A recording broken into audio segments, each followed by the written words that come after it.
What's going on, y'all? I'm back with another quick volume of Welcome to the Franchise here. Want to tap back into the NFL draft and some of the results. I just want to talk a little bit about how I felt some of the teams did with their picks. Really just want to talk about the teams where I feel like, yo, that pick hit. And some of the teams where I feel like, yo, y'all whole draft is clipped. Like it's looking like a dub so far. But just want to talk about it in far terms on paper. As we know, these guys still got to get out there and play, and anything can happen. So with that being said, let me get straight into it. I want to start with this. I want to start with the teams whose draft picks should hit. Like I said, on paper, there was a few teams where I feel like, damn, these picks gonna hit. And I'm not talking about just their first and their first rounder or the second rounder. I'm talking about down the line. A lot of teams did a lot of good things. Some teams I feel like, it was meh. It was just a little bit below mid. And then there was some teams where I was like, yo, what the fuck is y'all really doing for real? And I'm pretty sure that y'all have an idea who those teams already are. Where it's like, yo, what y'all doing? They whole shit is clip. I don't know how it's gonna help them compete this year or even in the future. So first, I want to start with the Falcons, right? So the Falcons, first round pick, they got Jalen Walker, who a lot of people consider him as an edge rusher, even though he's undersized. And he played most of his career as an off-ball linebacker, playing middle linebacker, and then he showed that he could rush the passer, which is good. I like this pick because I think this dude is an all-around great football player, but I like it even more because they followed up right after by getting James Pierce, who I personally think outside of Abdul Carter and Mike Green, the best pure pass rusher in this draft. Now, with that, you got both of them in the first round to bolster the defense, which they even need in pass rush for fucking years. Definitely their defense been needing some work for years as well. The past 5 seasons, it seems like, or more. And this is definitely gonna help them. And they got some other pieces from last year, some other players with some talent. Not saying anyone that really scares you on defense, but this is how you start building it together here. Now on that, I'm hearing a lot of motherfuckers be like, yo, the Atlanta, this is a terrible pick. This is terrible to make this trade. The GM is stupid. What's Raheem Morris doing? Of course, I expect that shit from the media out here, especially when it's a black GM and it's a black head coach like Raheem Morris, who his first shot around with the Bucks. He had them starting off good. I think it was the second season maybe that went bad, or the third season, but I'm pretty sure it's the second season that went bad, and they fired him. Of course, they fired him, and he didn't get a shot for like another fucking 10 years. But he showed what he could do with a defense, being the D coordinator for the Rams, winning the Super Bowl, and now he gets his shot. He gets his shot again with Atlanta. Now, the GM, Terry Fontenot, they were saying he was stupid in last year's draft and last year's offseason and shit. You give Kirk Cousins the money, and then you draft a quarterback in the first round.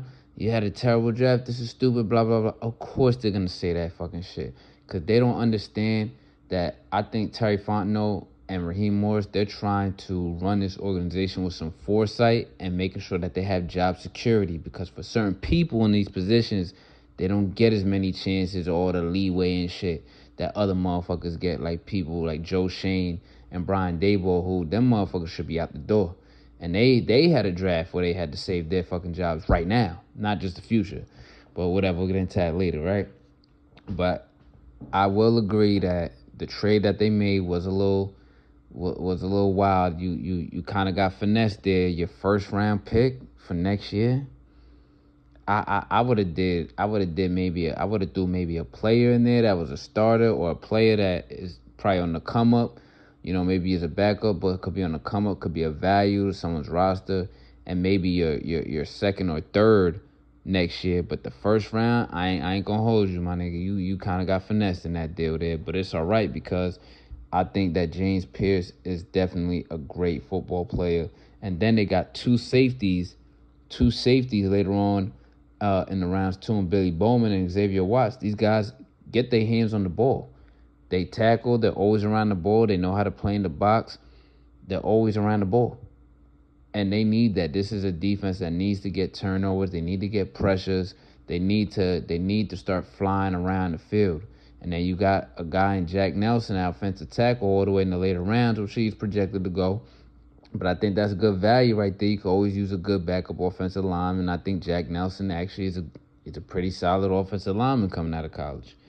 Now, here's the other thing, too, besides everyone saying that Terry Fontenot is stupid for, getting finesse for the first-round pick. I wouldn't go as far as saying stupid. Like, yeah, you got finesse, but it's still good because James Pickz is a really good player. I think looking at his YouTube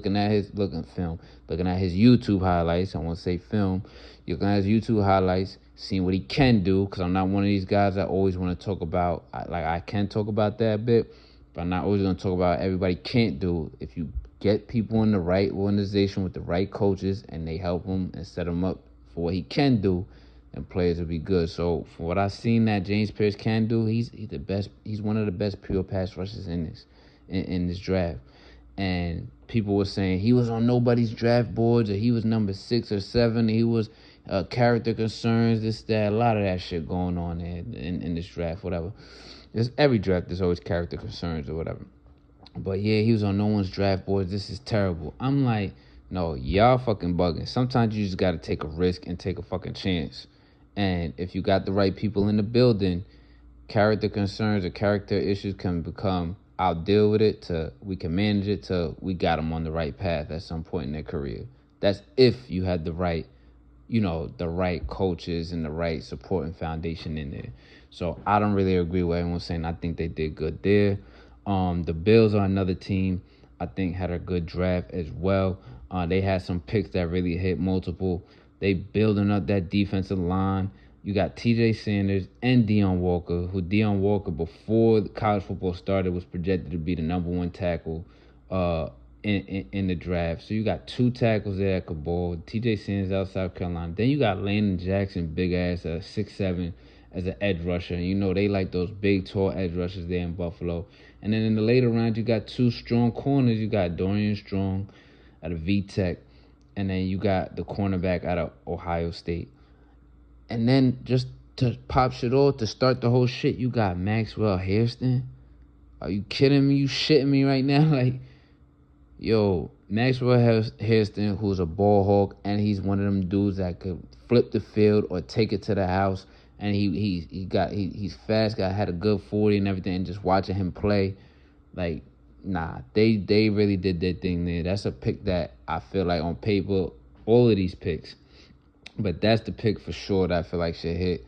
Maxwell Hairston at cornerback, and they definitely needed help there for some years as far as the outside corners.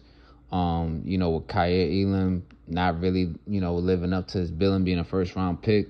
But you already got cornerbacks that could play. Now you got 3 more, and one of them being a tough dude and everything, a tough, defender on the outside, could tackle, press, and Dorian Strong. Then you got one that could take it to the house or flip the field with the corners you already got. Man, and another edge rusher, and making shit even stronger in the interior. Scary, man. Another team, the Chiefs, of course. The Chiefs and the Eagles, of course. I've lumped them in together. Try and make this quick, because we know when you're championship teams like that, you keep going back to the playoffs, you keep going back to the championship. It means you're drafting well also. You're drafting really good. So the Chiefs, sneaky great picks for them, for the style of play that they like. Noah Williams at the cornerback position, a guy that always gets his hands on the ball. I think he led the FBS in interceptions. The Chiefs love those type of players, low-round guys, maybe people don't know about or no one's paying attention to, but they get their hands on the ball and they know how to play coverage, because everyone knows this is a wide-open league now. This is a passing league now. You got to have dudes that can get their hand on the ball, not just cover and fucking tackle. Tackling, yes, is always going to be important, but getting your hands on the ball to get the ball back in the best quarterback in the league's hands, I think is a pretty smart strategy. After that, you got another running back, great lateral movement, and Brashard Smith has some speed, played a little bit of receiver, so it's going to be great for him coming out of the backfield receiving for Mahomes, and with the other running backs they got there, Pacheco and everyone else. And then a dude at linebacker who I caught maybe about 3 or 4 Oregon games. in the past season, and this dude was popping out on the screen here and there. I didn't really know who he was, but you could see him pop and flash here and there. They got Jeffrey Bossa at linebacker, so I think that's good for them too. That fits their style of play, and he might be one of them dudes that out of nowhere might be kind of like a star, like a Nick Bolton or a Mike Danner, one of them linebackers or one of them defenders that the Chiefs just draft. You didn't know about like that when they came out, and now they're a contributor, a high contributor on the defense or contributing to winning championships. Eagles crushed their draft, of course. I don't even want to talk too much on that shit. I mean, Jahad Campbell sliding all the way 32 or 31, crazy. I mean, they snatched him up. Andrew McCouble, who's one of my favorite safeties in this fucking draft, and he instantly replaces Chauncey Gardner-Johnson because they got similar gameplay. He gets his hands on the ball, and when he comes to tackle, he erases the offensive player. It's no struggling. It's no having he's taking them out. And then all the way down the line throughout the rest of their draft. I mean, the Eagles, I said this too after the Super Bowl, they're prime for a repeat. I'm not even going to go into all their picks, but everyone knows it's obvious. They crushed their shit. Next, I'll go to the Seahawks. The Seahawks, I think, out of all these teams I'm going to talk about, probably the most complete and the best one. I may be wrong, but I'm gonna go ahead and say it. Gray Zabel, Eamon Worry in the second round. You shitting me? Eamon Worry, Arroyo, smooth tight end, smooth route runner, got speed, could run the seam, can run a post, could take a screen and run after the catch. Jalen Milroe, are you fucking shitting me? What? Jalen Milroe to back up at quarterback, and he can have a couple seasons to develop in a good organization until he's ready to step up and take the QB spot. And they said they have plans for him to have packages where he could get on the field and run a little bit or play a little bit. Like, come on now. And then the coach, I think comes from the Ravens kind of coaching tree, I think. So you already know what kind of ideas he got with him. Horton at wide receiver. They needed another wide receiver there as well that could develop under the wing of Cooper Kupp and with Jackson Smith-Njigba there. Damian Martinez out of the U, another good running back that they could add to that room that, is going to be able to really get busy in the trenches and between the tackles and have some sneaky speed there. I mean, the Seahawks really did their fucking thing. I mean, Nick Ammanwari alone. I like the Gray Zabel pick, but Nick Ammanwari alone in the second round, they got their new version of Cam Chancellor here, and then you got Arroyo and Milroe right here. Also, come on now, they killed their shit. I feel like these picks should hit. These are the picks right here that should hit.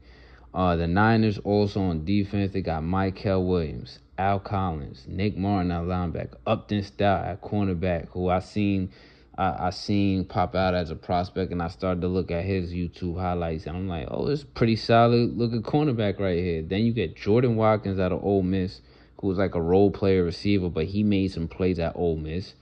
And then you get Jordan James out of Oregon.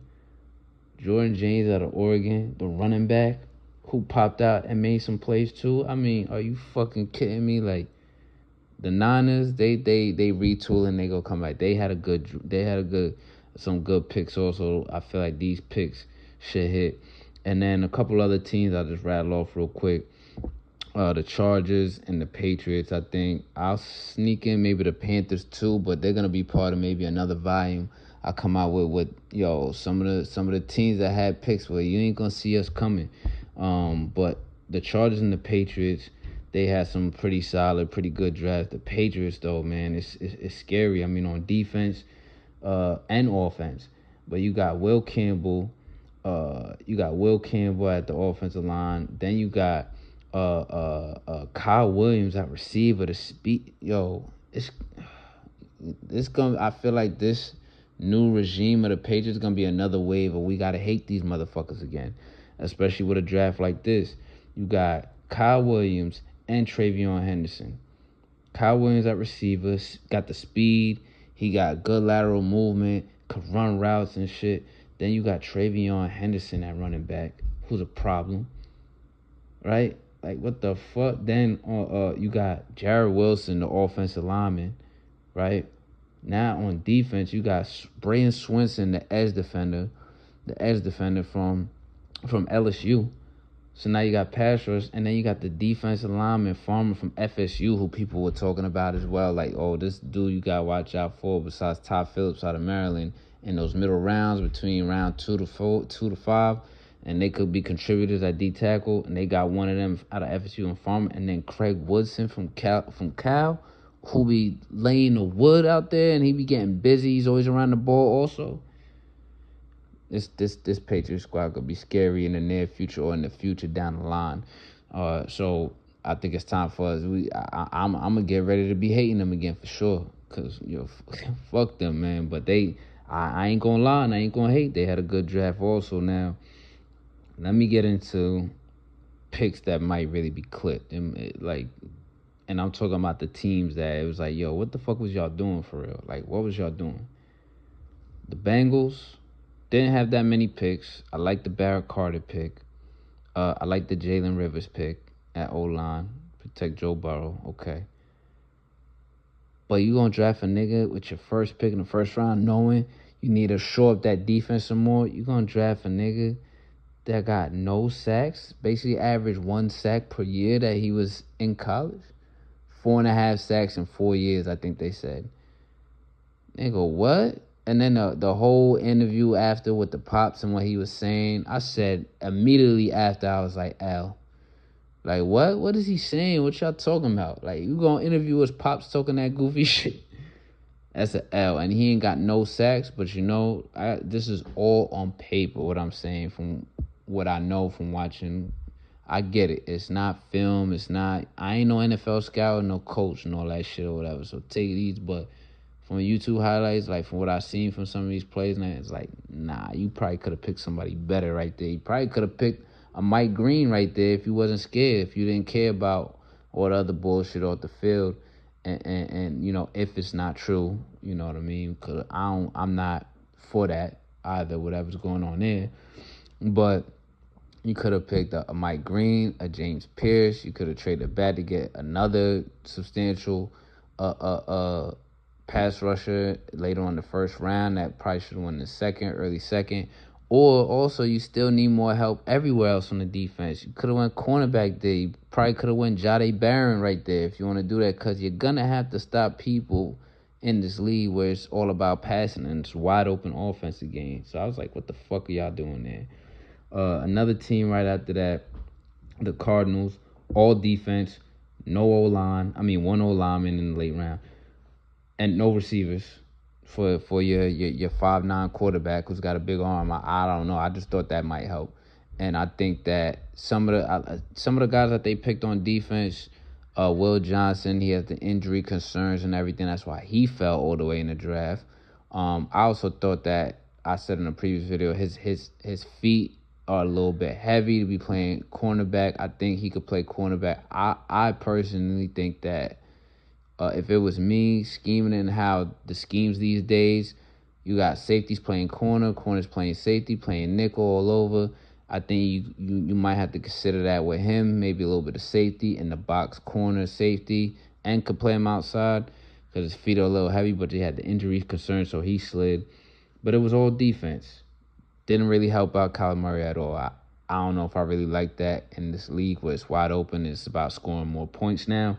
After that, I say the Giants. I mean, what the fuck was y'all doing? After Abdul Carter, which, of course, I like that pick. With my previous volumes, I mean, yeah, I like that pick. It was good to see that he fell in their lap. But after that, what the fuck is this shit? I mean, and Jackson Dart is not better than Shedeur Sanders. He's not. But, okay, cool. You got your quarterback of the future who's a face that makes y'all feel comfortable as a franchise. Cool. Whatever. But we're going to see how he pan out. And I'm giving it 2. I'm giving it 2 years. Stretch window goal 3. Until we see what he really going to be like. But the good thing, he got time on his side with the quarterback room they have, with the 3 QBs they have in there. to develop and get his shit right. But Dart, I think that, don't get me wrong, I'm not saying he's completely trash. It's just I think that he's a late second, third round type talent at quarterback who had to be promoted and hyped as a first round QB talent, which I spoke about that before with a lot of these QBs in this draft. They're mainly third round, fourth round type talent that got to be promoted as such, second round and first round QBs, because you know all this desperation shit when it comes to quarterbacks. But after that, after Dart and Abdul Carter, what were they doing, man? They didn't get a receiver. Cam Scatterbull, a running back. That's not speed. That's not nothing dynamic about that to me. But who knows? I mean, he could fuck around. I think to me, he reminds me of Peyton Hillis. But remember when Peyton Hillis went to the Giants, how that shit worked out? Because I think that was around the time when the league was kind of changing, when then a lot more players in all positions, not just running back, needed to be a little bit more dynamic. And it just didn't work out there for him. He reminds me of Peyton Hillis. Could he end up having a good career or a couple good seasons or a good season there for the Giants? Maybe. But everywhere else, I just don't really know where they were going. I think they probably could have used a receiver or two. Jalen Noel was still sliding down. That would have probably been a good pick, to help out Malik Neighbors with a more, pop to the receiving core there. I don't even remember whoever else they got that is going to do shit. And then, of course, because these motherfuckers have a history that just shows you they don't understand what this shit is. I don't think they understand the draft and how it works, how you're supposed to build a football team. And it's disappointing with a new regime and with the head coach that people seem to like. I like him too. Well, of course, the Jets. So your first round pick, Memble. Okay, I feel like the first 3 picks, they drafted everyone that the fans wanted. Again, Memble. I said this before, looking at even his highlights, where you're having all these YouTube highlights, it's supposed to make all the plays look good. Even his good plays. To me, he's a project, and with his leverage, especially his legs and everything, like his feet work, he gonna get his food ate in the league. So that's your first pick. All right, bet. Taylor. Mason Taylor out of LSU. Cool. You 6'5", 6'7", whatever the fuck. Okay, runs in your family. All right, Jason Taylor's nephew or whatever. His whole highlights, he's only got 1 or 2 routes. A flat route and a screen route to run after the catch. Maybe a seam route you saw here and there. That's it. I ain't seen nothing dynamic and nothing that's like, oh, shit, like, this shit going.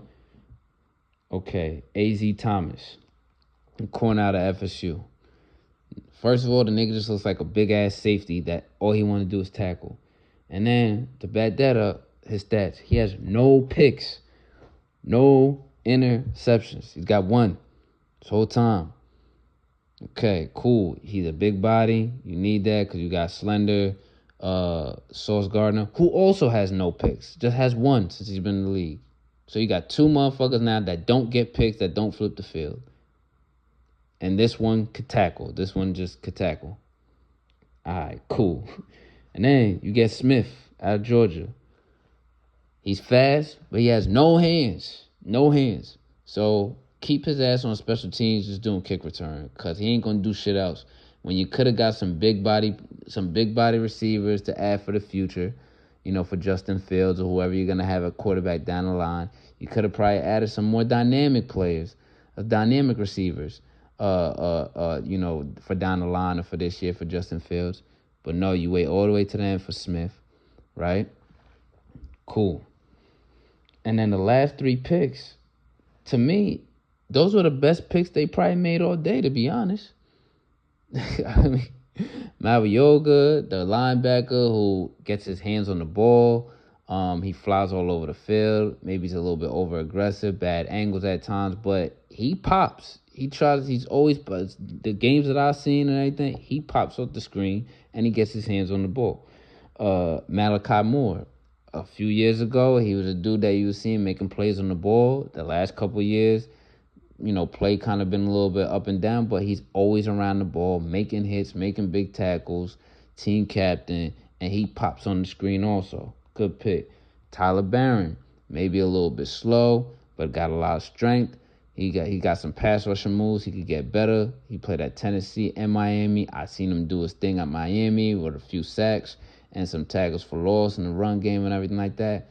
Good, solid player who's going to be a role player that can contribute, And other than that, what else? You didn't get another quarterback, at least to compete with Justin Fields or Jordan Travis. You know what I mean? What the fuck was that? Those first 3 picks are swept. And they were there. I think like I said, I think that they should have probably went with more of a sure person who has more of a body work you've seen over years that you could trust, like a Kelvin Banks if you wanted to go offensive tackle. I think maybe they should have went a quarterback. Jalen Milroe fell to the 3rd. Shit, at that point, how it was looking, you might want to just fuck around and be like, hey, take Shador in the 4th or the 5th. Maybe a better tight end, Terrence Ferguson or Elijah Arroyo. Just to me, I think those guys were better because I didn't, looking at the highlights, like I said, I'm looking at YouTube highlights where every piece of video is supposed to make all these dudes look good, right? What they could do good.